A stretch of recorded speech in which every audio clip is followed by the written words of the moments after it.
Good morning. Good morning, everyone.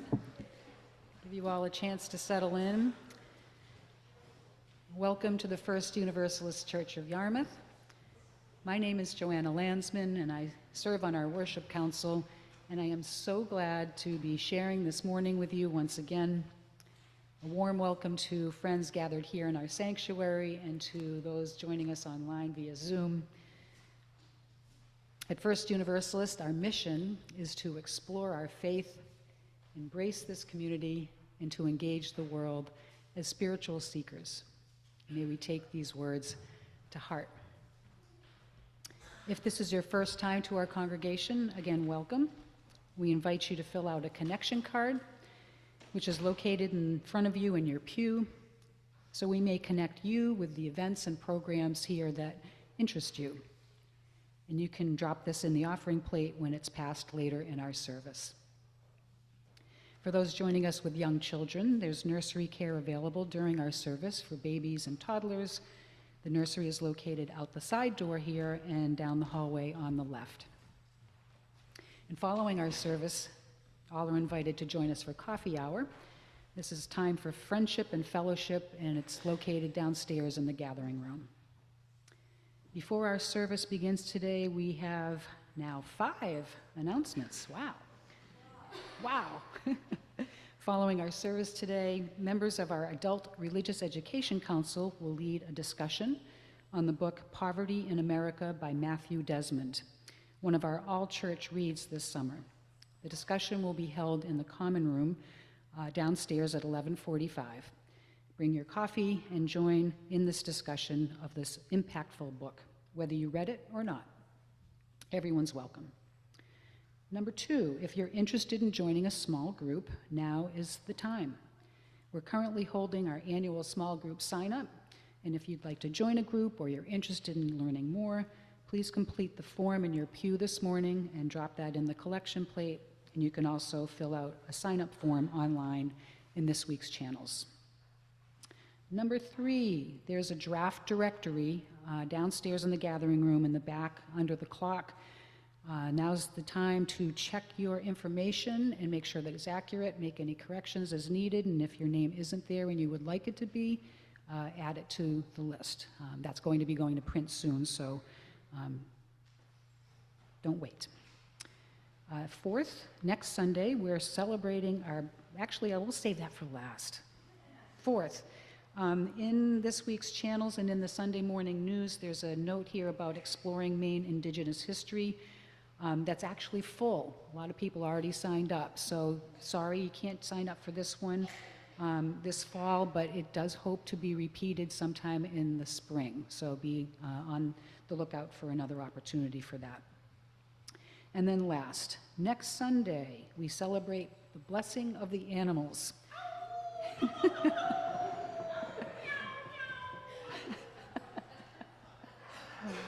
I'm excited!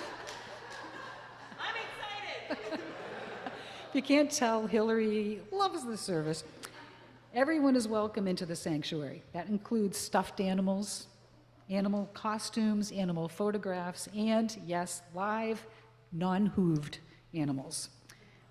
So bring your real-life animal friends to church day. Is next Sunday. Don't miss it. I invite you now to take a deep breath and settle into this time together. Our music director, Sam Chandler, will lead us into worship.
Thanks, Sam. Good morning, everyone. How are you? Good to see you. Happy fall. Here we are again, right? I'm Reverend Hillary. I serve as the minister of our church, and it is with peace and friendship that I say, whoever you are, wherever you're from, whomever you love, whatever it is you have done, whether you are ready to pumpkin spice up your life, or whether you feel that this summer didn't count and you want to redo, you are welcome here. And we are so glad that you too have gathered in peace and friendship with us this morning. So friends, yes, the equinox. Yesterday at 2:50 a.m. in the morning, an equinox occurred in our solar system, heralding the start of spring in the southern hemisphere and the start of fall up here in the north. And equinoxes are pretty neat. 363 days a year, the axis of our Earth's orbit tilts either away or toward the sun, resulting in the hemispheres of the Earth receiving either more light or less light, longer days or shorter ones. But 2 times a year, the axis of this planet does not tilt in one direction or another. Rather, it lines up perfectly in orbit with the sun, so that both hemispheres, both the top and the bottom half of our Earth, receive the same amount of sunlight and experience a day of equal hours of daylight and nighttime across the whole planet. You guys, that's pretty wild, right? I mean, come on. We're just out here spinning in a giant, vast combos, sometimes this way, sometimes that way, around a huge, wicked bright, burning orb. And depending on how we are spinning, we get tomatoes or snowbanks in the yard, daffodil bouquets or pumpkin spice lattes in our hands. It's wild. This life is wild. Though our service today is not going to lean, or rather tilt, too hard into the start of fall, I'm in the camp of people who would like a summer redo. We are going to talk a bit about finding our center, finding balance in the midst of the spinning, swinging roller coaster of life. As we continue our month of welcome, our month of yes, our opening words this morning are by the prolific and prominent American poet E.E. Cummings, who, perhaps you know, was raised Unitarian. I share his poem, Love is a Place.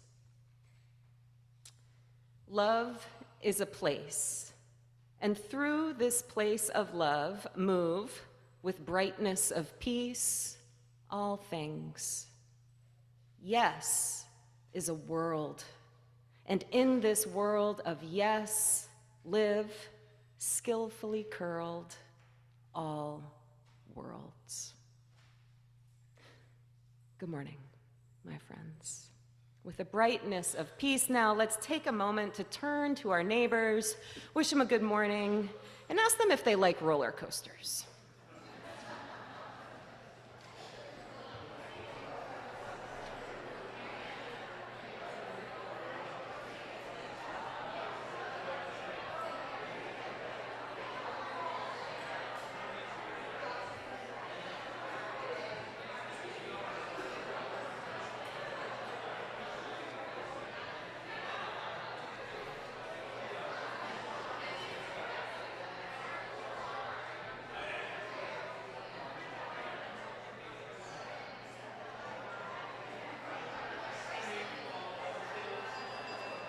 right, if you would rise in body and spirit with me now and join in singing our opening hymn, number 361, Enter, Rejoice, and Come In.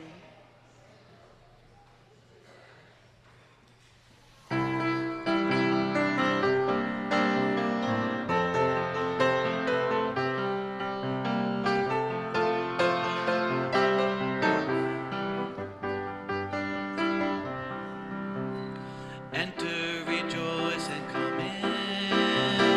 Enter, rejoice, and come in. Today will be a joyful day. Enter, rejoice, and come in. Open your ears to the song. Open your ears to the song. Today will be a joyful day. Open, rejoice, and come in. Open your hearts, everyone. Open your hearts, everyone. Today will be a joyful day. Enter, rejoice, and come in. Don't be afraid of some change. Don't be afraid of some change. Today will be a joyful day. Enter, rejoice, and come in. Enter, rejoice, and come in. Enter, rejoice, and come in. Today will be a joyful day. Enter, rejoice, and come in. And please remain standing, if you will, and join me in the words of our unison affirmation. They're written in your order of service. We are united in seeking to increase love with justice and to constitute a free church open to all people. Mindful of our past and drawing upon modern knowledge, we respond to the spiritual needs of persons and are devoted to the common good in community, nation, and world.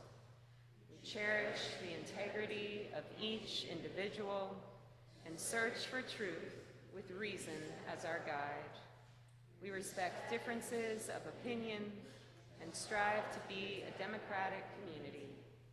We are concerned with this world and open to the future. You may be seated. Thank you. And I invite Emily, John, Stella, and Forrest up this morning to light our chalice for us.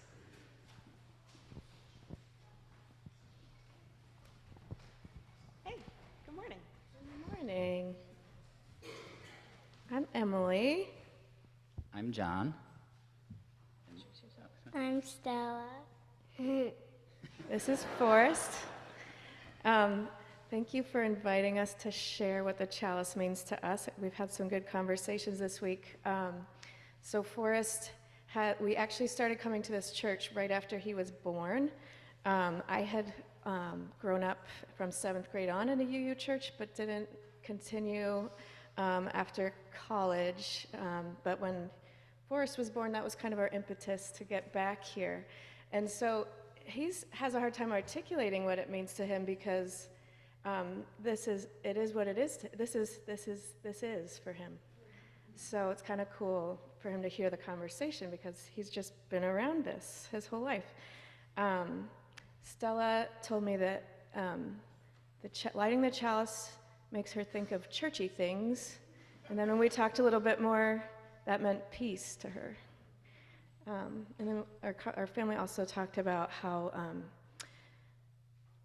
throughout the busy week, it's just like Hillary was just talking about with the seasons, like in the week cycle, we feel like coming and lighting the chalice is that moment of centering after this roller coaster week, sometimes, often.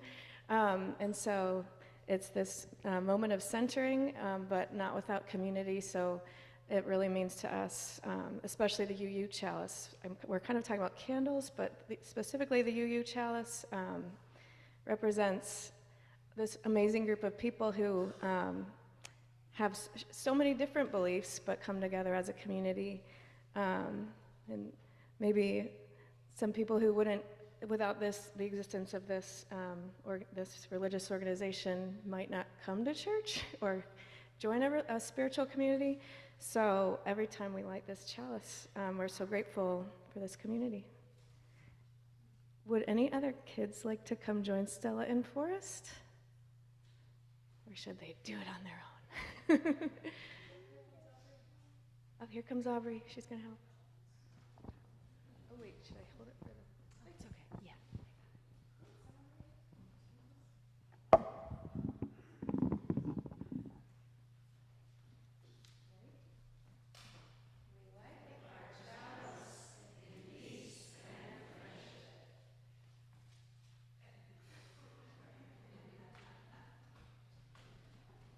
Thank you so much.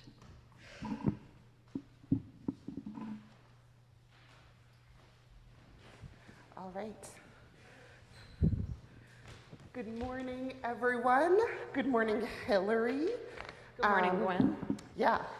Okay, so you know what my least favorite thing is about amusement parks? Oh, waiting in line when it's like 95 degrees out and maybe you ate those onion rings a little too fast and there's screaming people everywhere and there's no end to the day in sight. Yeah. But also roller coasters. Roller coasters are why I will stand in that line. I love roller coasters. They're the best. They're always kind of scary to me. Are we getting some echoey, weird feedback? I don't know. They're always kind of scary to me. When I was little, especially, but even now. So I just skip right on past the roller coasters and go to like the spinning teacups or the Ferris wheel. You know, we all inherent worth and dignity. I respect your choices. But roller coasters, sure, can be scary, but they also can be so much fun. And sometimes they're fun because they're a bit scary, you know? Roller coasters are a way to practice taking a small risk, something usually quite safe, but that feels a little wild. Okay, so that's true. So maybe what would help me with this fear is to visualize it first. Like we can all pretend we're on a roller coaster. It could be a good step in feeling less afraid. Great. Who already feels like they're on a roller coaster? Nonetheless, a roller coaster mindfulness exercise. I love it. Yes. Okay, but I don't want to do this alone. So would any kids like to come up and help me? You can sit right back here. Oh, come on. Yeah. Yeah. All right. Oh, Pete, I thought you were coming up.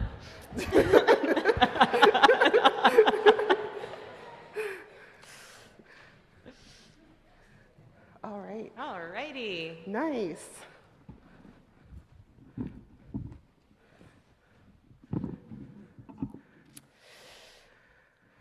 Do any of you, can I just ask, do you like roller coasters? Have you been on a roller coaster? Yes. Yes. Do any of you, thumbs down to roller coasters, not into it? We know. Okay, who's here for the roller coaster? I want to see the roller coaster thumbs up. Yeah, no, not the thumbs down, the thumbs up. Yes, this is the season of yes. All right, everyone, even those grown-ups in the pews, let's imagine together, let's take a breath, and imagine together. You can close your eyes if you like. Let's just sit in our seats. Imagine that we are sitting on a roller coaster and just get settled. Strap yourself in. Do up your buckle. Please remember to keep your hands and feet inside the ride at all times. And the roller coaster, right? A roller coaster starts off slowly, straight and level at first. Maybe you can feel some rumbly vibrations. Okay, and then you come to the first hill. So lean back a little bit as you go uphill. You start going up, and what do you hear? Ka-chunk, ka-chunk, ka-chunk, slowly, slowly going up. Up and up the hill, ka-chunk, ka-chunk, ka-chunk, ka-chunk. And then you reach the top and you pause for a moment and you look out and see how high you have ka-chunked up to. And right now, what do? Do you hold your breath? Do you let out a whoop? Do you put your hands up in preparation? What do? Who's got their hands up? Yeah, 2 people. Look at their and Aubrey. Okay, and all of a sudden, you're going down fast. Put your hands up if you want, if you like that. Let out a woohoo! Or maybe hold on tightly to something. And go around some curves, this way and that way and up and down, maybe a loop-de-loop. Whoa! And then amazingly, you're done. Phew. You made it. The roller coaster comes to a complete stop, and you can undo your buckle now. My heart is really beating. Anyone else? Anyone else's heart is beating? No. No. Mine is. You know, the hardest part for me, I think, was actually the part where you go up and up and up, and you're waiting for the drop. Yeah, I think that can be true too for other things in life, right? Where we're worrying about the risk might be harder than actually taking the risk. Well, thank you everyone. Thank you everyone for practicing with me. I might need to do it a few more times before I'm ready for a real roller coaster, but I think this helps. And now I heard that Children's Chapel is going to do a fall scavenger hunt and make some apple tarts today. Yeah, the junior youth group is going to Junior youth group is going to make some apple tarts today. It seems like the Children's Chapel also wants to make some apple tarts today. Oh, yeah, well, yeah. I would like to make some apple tarts today. Wonderful. Well, those sound really fun. Yeah, really fun fall activities to celebrate the fall equinox. And now before we go, let's say our children's blessing. We are Unitarian, Universalists, people of open minds, loving hearts, and helping hands. You guys could depart by pretending you're on a roller coaster. Do you want to? Or not. You don't have to. You don't have to do anything you don't want to do.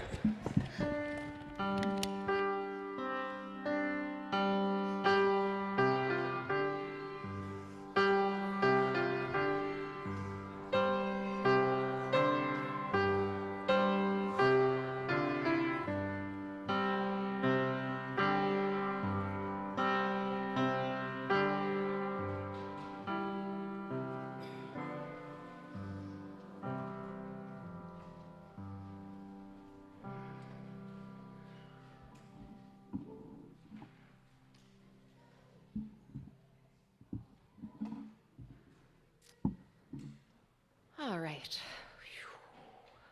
Stepping off the roller coaster now and entering into a different, more peaceful kind of mindfulness.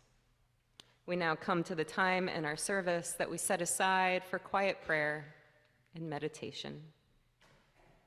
This can be a time to reflect on the events of the past week, look forward to what might come in the days ahead, offer loving kindness to those in need of loving kindness, or simply be here now, in this moment, in all it offers, in sensations and emotions. Following our time of quiet today, I'll ring a chime, and all will be welcome to come forward and light a candle for a joy, sorrow, or concern you have. First, though, won't you join me in taking a deep, refreshing breath in, a calming breath out, and enter into a sacred time of silence. Join me in another short moment of quiet, my friends.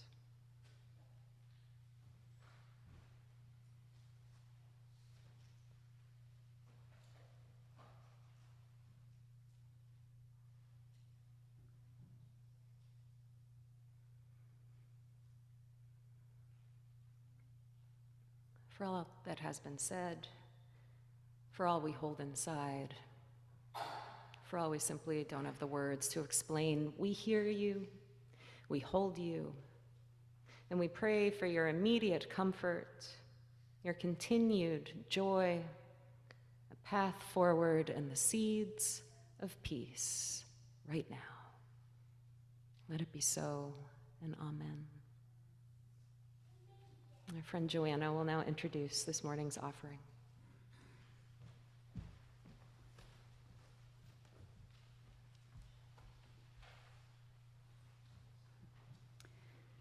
Our half plate today once again supports the work of MANA, the Maine Association for New Americans, an immigrant-led nonprofit based in Portland, responding to many needs of the new Mainer community.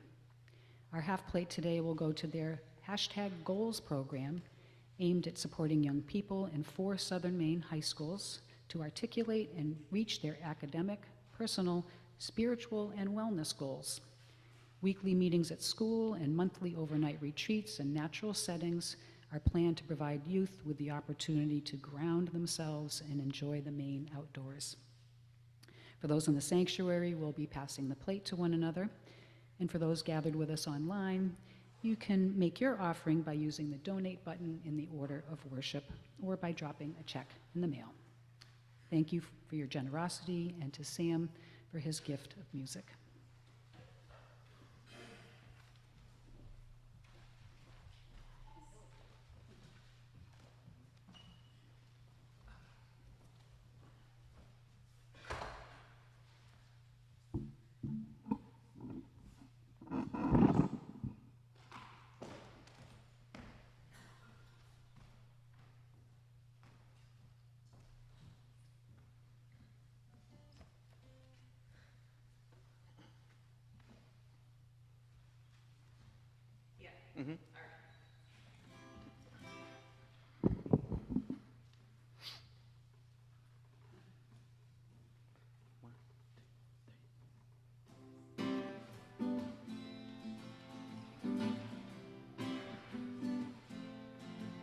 Well, if you want to sing out, sing out.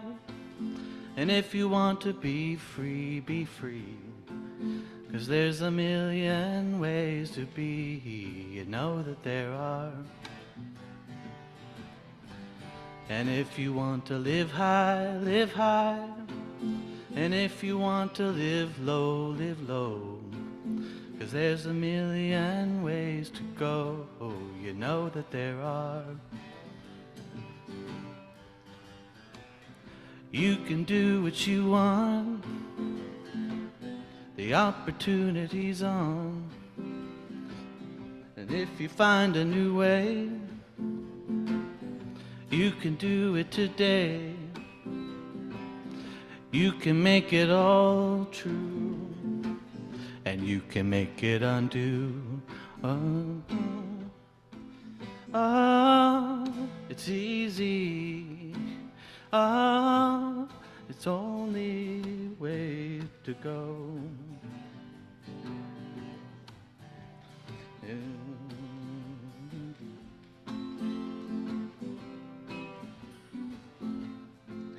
And if you want to say yes, say yes. And if you want to say no, say no. 'Cause there's a million ways to go, you know that there are. And if you want to be me, be me. And if you want to be you, be you. There's a million things to do, you know that there are. You can do what you want, the opportunity's on. And if you find a new way, you can do it today. You can make it all true, and you can make it unto you see. Ah, it's easy. Ah, you only need to know. If you want to sing out, sing out. And if you want to be free, be free. 'Cause there's a million things to be. You know that there are, you know that there are, you know that there are, you know that there are, you know that there are.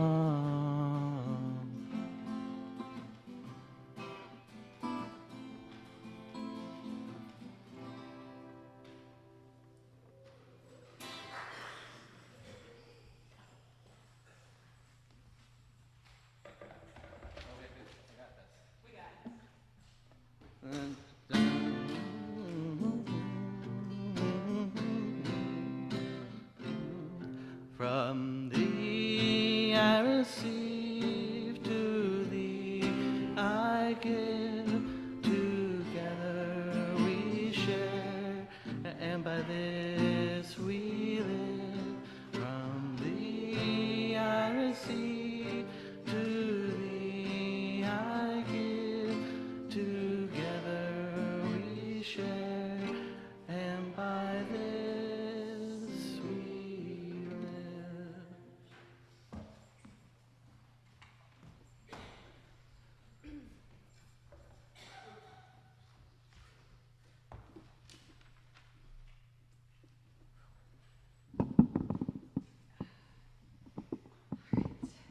Costume change.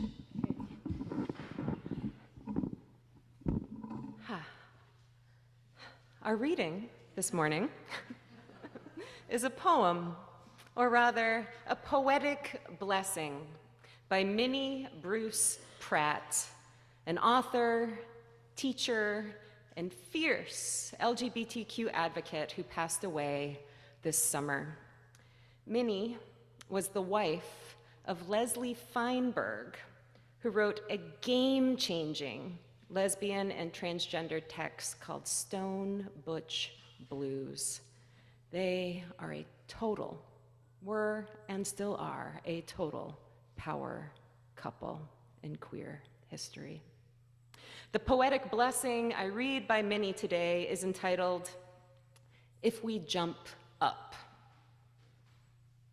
If we jump up, let new words leap out of our mouths. Let our hands be astonished at what we have made and glad. Let us follow ourselves into a present not ruled by the past. If we jump up now, our far will be near.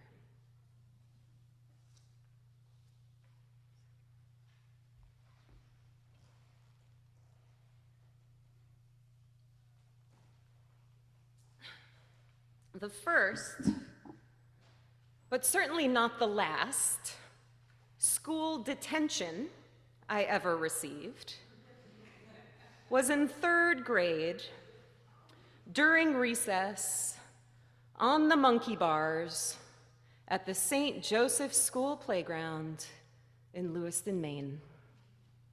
Well, to be specific, recess had ended. But I was still hanging by my knees, upside down, on that high horizontal ladder, my dark green plaid jumper hanging over my head, revealing the purple Umbro athletic shorts I wore every day under my kilt for occasions just such as this.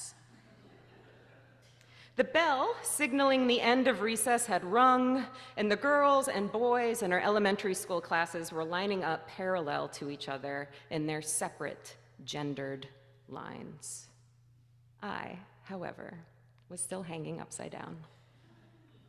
"Hillary, recess is over, get down," shouted my 3rd grade teacher, Mrs. Lawler, bless her surely exasperated heart. "Hillary, I said get down." I recall taking a breath, swinging upward to grab hold of the bar in front of me, and rather than letting go and jumping down, opting to finish my way across the monkey bars, swinging from rung to rung till I reached a platform at the end. And here, my friends, I had yet another choice. Jump off the playground and head towards that orderly line of girls, or climb the ladder that was right there that led up to the slide. Now, what adventure do you think your friendly minister on her lifelong free and responsible search for meaning chose? I was 100% going down that slide. "Hillary, get off the playground!" I heard Miss Lawler yell as she power walked towards me. The heads of my classmates all turned in the direction of this showdown. I went down the slide and landed, of course, at Mrs. Lawler's penny loafered feet. "I am very disappointed in you," she said, taking my arm and leading me to the girl line. "You just got yourself a detention." And so, alas, later that day at 3 o'clock, after everyone else had left, your friend Hill here sat at her desk writing, "I will not play on the playground when recess ends," over and over and over until 4. It's rough out there. These days, I happen to live around the corner from a school, and like most schools, it has a playground. It's not a fancy playground. In fact, it's much like the one at St. Joe's, made of green, metal, and tan plastic, with swings, monkey bars, big steps, ladders, and a slide. I walk or drive by this playground multiple times a day. Sometimes it's empty, sometimes it's thronging with screaming kids. Sometimes there are just a couple of older kids sitting on the swings, looking at their phones. And I like to think that sometimes there's a rebel at the top of that slide after the bell has rung, resisting being yet another cog in the parochial system. Given the presence of this playground in my daily life, I think often about that formative day on the St. Joe's monkey bars. And given our recent conversations here about welcome and shared spaces and places we can go to relax and feel free, I've also been thinking a lot lately about the theory behind playground design. You see, a beloved congregant at a church I used to serve is a landscape architect. Her name, fittingly, is Willow. And while Willow has a penchant for ecological design, her main area of expertise is in the design of public parks and playgrounds.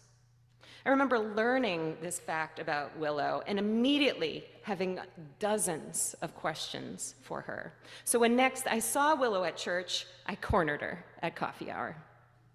Now, this was years ago.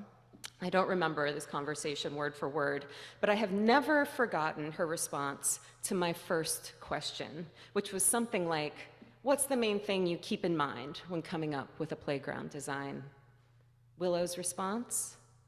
Risk factors. Which, of course, made sense when she said it, right? You don't want to create designs that are dangerous or hazardous. But she continued, "Not risk factors in the way you're probably thinking, Hillary.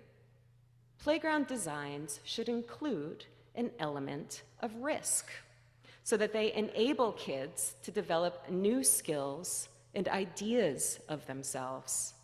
A playground," she said, "should challenge us and change us." I'm sure I replied. A playground should challenge us and change us. I like that so much, I wrote it down in my journal in 2017 or whatever year that was. Susan G. Solomon, an architectural historian and respected contemporary thinker on the science of play, has spent much of her career considering the physical, mental, and social value of playgrounds. In her book, The Science of Play, How to Build Playgrounds That Advance Children's Development, Solomon writes, "Risk-taking is an evolutionary necessity. Kids have to take chances to experience risks if they're going to adapt to the world around them. We can tell from the gleeful yelling and screaming on playgrounds that children find taking risks to be pleasurable. There is glee," she writes, "in having an experience for which there is not a single root or known conclusion." And she concludes, "Playgrounds should provide opportunities for individual exploration, socialization, negotiation, fantasy, and unexpected consequences, like maybe getting a detention." You see where I'm going with this, right? Yesterday, I spoke at the installation of the Reverend Dr. Karma Amos at UU Brunswick. It was much like our installation here not too long ago, a ceremony overflowing in love and excitement and joy and hope. In my words, I encourage Karma and the good people of Brunswick to follow an age-old suggestion of Buddhist masters and make their vows, their covenantal promises to each other with joyful confidence. Joyful confidence. Joyful confidence that the peaceful, healthy world we envision together can be attained. When I left the installation, I had renewed energy and joy that Reverend Karma is here in Maine. And a line was reverberating in my mind. It was a line that the Reverend Tara Humphreys, the current minister at Allen Ave, delivered in her charge to the congregation. Reverend Tara noted that while an installation service serves to celebrate a new settled minister and a new settled ministry, she warned that we should not fool ourselves about the state of the world or become complacent by throwing around words like settled right now. There is no such thing as settled ministry anymore, she said. Nothing at all is settled. We are in a great time of unfolding, of uncertainty and change, which I hear as a time of risk and risk-taking, a time to take some chances with joyful confidence. For we have to take chances. We have to experience risks if we're going to adapt to the world around us. And there is glee in having experiences for which there is not a single root or a known conclusion. Friends, last week I invited you to consider our church, this community, as something that sociologists call a third space, a place that is neither home nor work, that offers relief from our everyday demands and provides a feeling of inclusiveness and belonging and fosters playful, creative interactions with others. Today, I invite you to think of this place as a playground. And yeah, playgrounds are also third spaces.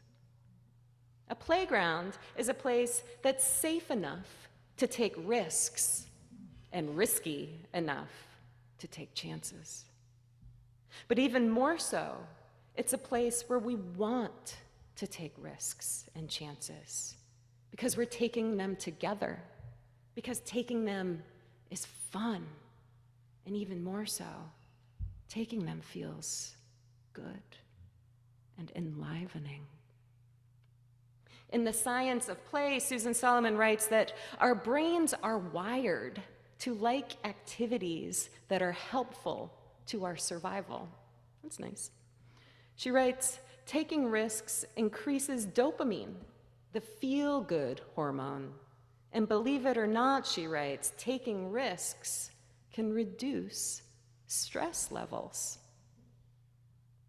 So, since feeling good and reducing stress sounds pretty nice these days, I have to ask, what risks, what chances might we, might you, might I take this year?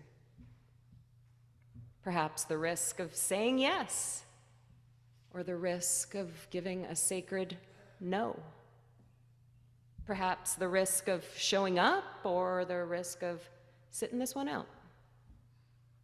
Perhaps you or I will take a chance and extend our hand to someone.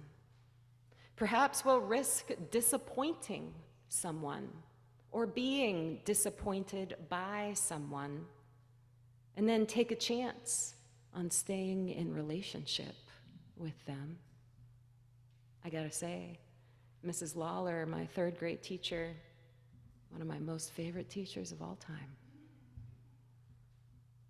Perhaps we'll risk listening to our bodies rather than the narratives of our minds. Perhaps we'll take a chance and experience our lives with a child's mind, a beginner's mind. Perhaps when we want to sing out, we'll sing out. And when we want to be free, we'll take a chance on getting free. Perhaps, just perhaps, we will risk it all for love. Friends, as we head into our 4th year of this shared ministry together, note that I did not call it settled, I offer the welcoming messages of this month not to provide you with any answers, but rather simply to welcome you, to extend my hand to you wholeheartedly with joyful confidence that we come together and live this life together. Live this life in this ever-spinning world that we share and create together. I want to welcome you to take chances with me this year, to take risks. And you know, if we get a detention, we get a detention. Let new words leap out of our mouths. Let our hands be astonished by what we have made and glad. Let us follow ourselves into a present not ruled by a past, and if we jump now, our far will be near. So friends, let's swing forward, jump up, and if we want to, stay on the playground after recess ends. Let it be so. Meet you at the monkey bars, and amen.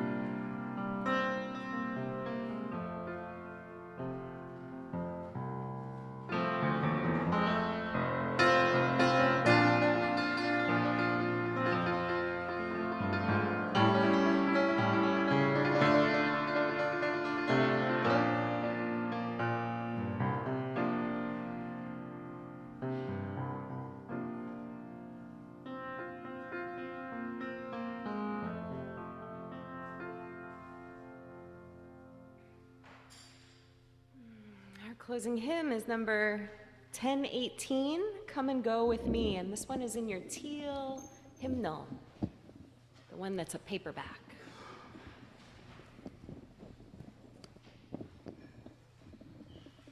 And will you rise in body and spirit, my friends?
Thanks, Sam. Thanks, Dale and Joanna. Thank you, Gwen. Thanks all for coming this morning. A reminder that our discussion about poverty in America will be in the common room at 11:45. Hope you'll join for that one. Will you join me now in a closing moment of prayer? May all beings be free of suffering and the causes of suffering. May all beings experience profound joy and the causes of profound joy. And may all beings be free to take risks, to play, and to sing out. And will you join me in the words of our unison benediction? For those who come here seeking God, may God go with you. For those who come embracing life, may life return your affection. For those who come to seek a path, may a way be found and the courage to take it step by step. Go in peace, my friends, and enjoy a postlude from our friend Sam.